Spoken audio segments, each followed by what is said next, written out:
Hello and welcome back to HardReset.Info. In this video, I will show you the best security tips and tricks for OPPO Reno13 FS. Let's begin! Luckily for us, we have a nice whole section about security and privacy in our settings. So let's just go into our settings. And now we can scroll down a little and go into security and privacy. Here we have all information that we need, and usually if you are coming from a newly configured phone, well, at least I have a big device may be at risk. Now it is because we don't have currently a screen lock, and setting up screen lock is probably the most important thing you can have in order to improve your security, so let's just do that. We can usually do that by just pressing this bit set screen lock. Or if you don't have one, you can just scroll down and we have device unlock right here. So we can just click it. Now I can go to set screen lock and you can choose between numeric, alphanumeric or the pattern. I'm going to go with the pattern because the pattern is pretty fast and efficient. We have an important notice to read that, if we ever forget our screen lock, then we might never be able to use our phone again. This is not exactly true because we can still use our phone, but only after we have performed the hard reset on it. If you're wondering how we can do that, don't worry, we do have many tutorials on our channel. We are named HardReset.Info after all, and we have all the information about hard resets that you possibly want. Anyway, now we can hit next, and we can create our password.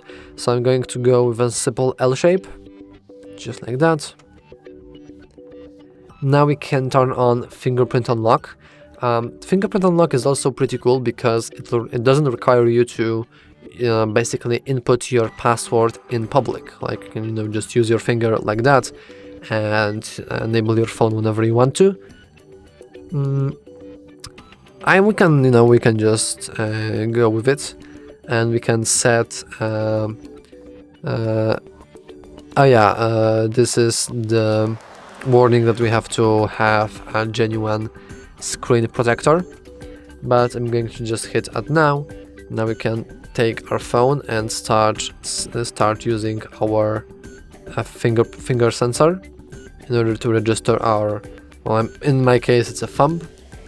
Maybe you want to, for example, register something else, and you want to make sure that all sides of your finger are nicely registered. So now we have the edges to register, just like that, and it should be done. As you can see, our fingerprint data is encrypted when stored. Now we can hit done.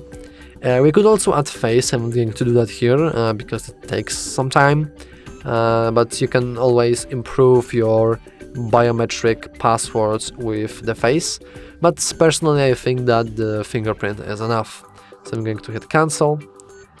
And now we can leave it, and as you can see, if we leave it now, our device still is at risk, and it is because my location is currently off, so all the services like find my device just cannot work because they can't locate my phone.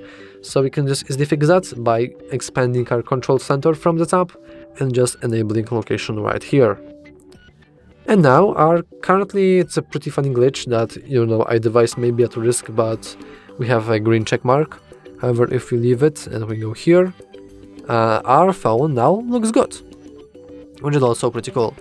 However, it's important to check for updates, so we can see we have it suggested right here, because checking for updates allows us to download the latest security patches, which are, I think, like the second most important thing you can have on your phone, because if you have if your security patches are not latest and they're like old or something, then your phone might be exposed easier for different attacks. So for example, some kind of malware might be more efficient of our phone with older software updates than it is on the newer one. This is because because many people are actually care about years of support on their devices, because if it's shorter, then of course they can still use your phone after the support years have passed, like it's obvious. However, they are exposed to more attacks and more dangers on the web. As you can see here we do have an system update. I'm not going to hit download and install, just because it might take some time, and obviously I don't want to bore you to death. But it's important to just check from time to time some updates. If you can't find this button here, you can also scroll all the way down into System and Update, then Software Update, and then as you can see it's checking for updates, and we are making sure that the software update itself is also up to date, because Google Play services, they're not always coming in smoothly with the software themselves. Anyway, going down, we can also go back to our security and privacy, because obviously there is more to it. First of all, we have the app security. We can just click it from time to time, then Google Play Protect, and it's also a good habit to have, to just scan your phone from time to time, as I said before, because it will scan through all of your applications and check for any kind of harmful malware that may be hiding on your device. So we can now leave it, because no harmful applications have been found, luckily. The device unlock we've already been through here. The account security is also pretty interesting, because it just requires you to log in into your Google account, and then Google will do all the job for you and just use your phone without any issues while having it protected. So it's also pretty cool. Then we have device finders. These are the services that didn't work when we had our location turned off. Find My Device is pretty important, and I think that everybody should at least try it once, because you just go to findmydevice.com or something like that, and then if you are logged into the Google account on your device, then you can just easily find, or for example manually lock your phone via this site, which is also incredibly helpful in case you lost your phone, or for example you lost it somewhere and you don't know where. You can go to Find My Device, and you can show a message on your phone that, hey, I own this phone, I'm living here, here and here, you can also call me on this backup number I have, please return this device to me. And you can just set a message like this via the Find My Device site, which is incredibly helpful, of course, in case you lost your phone. And you can never tell if you ever lose your phone or not, so it's better to just be prepared for this kind of occasion. And generally speaking, it's nice to have all these green check marks to stay as green check marks, because if one of these is not green, then your phone is not protected in some way.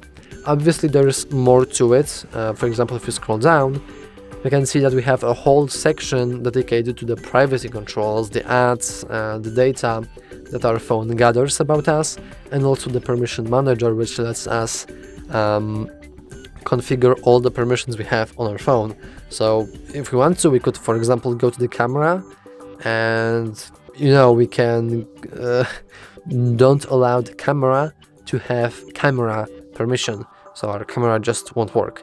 We could do that, obviously it's pretty pointless, but it does have some applications, especially with, for example, location permission and the microphone permission, that is, listening all the time.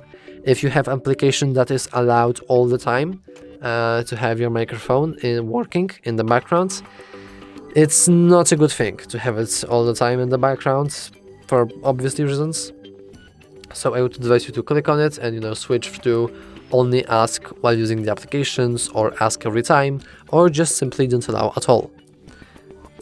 And as you can see, the settings here are pretty big. The same things goes with more security settings, which basically you have your privacy password, you can enable and disable the app content, you can go through the whole Android system intelligence, which is the thing that basically learns your habits and how you, for example, write on your keyboard and all that stuff, and you might too, for example, clear the data. If you want to, you can do that here.